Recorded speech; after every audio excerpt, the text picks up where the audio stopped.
नमस्कार प्रणाम। हम भोजपुरी लोक गायक सुमित सिंह 104 हथुआ विधानसभा क्षेत्र से भैया राजेश सिंह कुशवाहा आप सब समस्त सम्मानित जनता के दीपावली, धनतेरस और छठ पूजा के शुभ अवसर पर हार्दिक बधाई एवं शुभकामनाएं।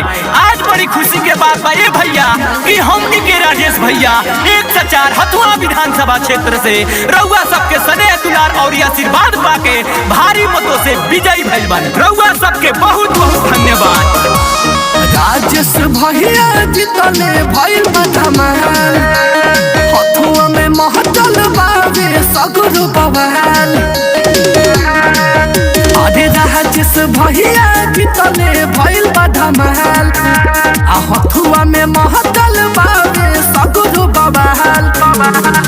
तो सबके जीवन अब सफल करी गाँव नगर लालटेन जहरी हो। सबके जीवन अब सफल करी गाँव नगर लालटेन जहरी हो।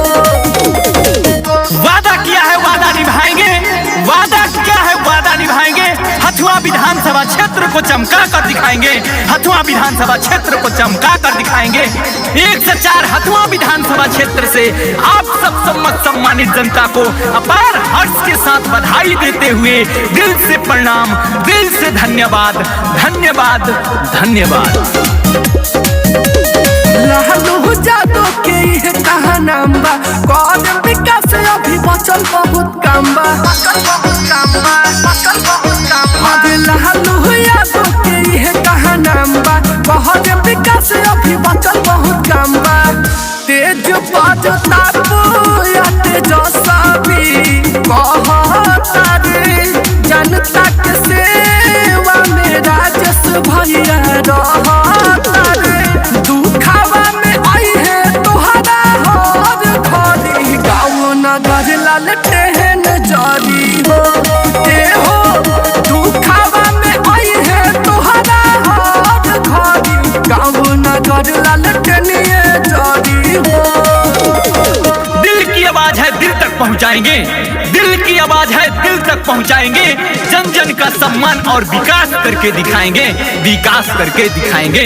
लालू यादव जिंदाबाद, तेज तेजस्वी जिंदाबाद, राजेश कुशवाहा जिंदाबाद, हथुआ के जनता जिंदाबाद जिंदाबाद जिंदाबाद। चारों ओर मचल हल चलबा, अब के स्टूडेंट मन के नौकरी रखल बा। आधी गली गली चारों ओर मचल हल चलबा, अब के स्टूडेंट मन के नौकरी रखल बा।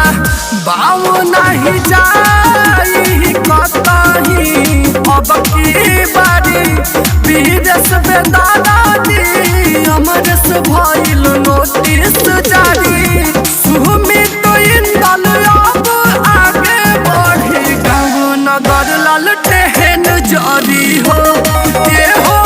सबके जीवन अब सफल करी गाँव नगर लालटेन जरी हो। Mix by music star recording studio साखे बाजार।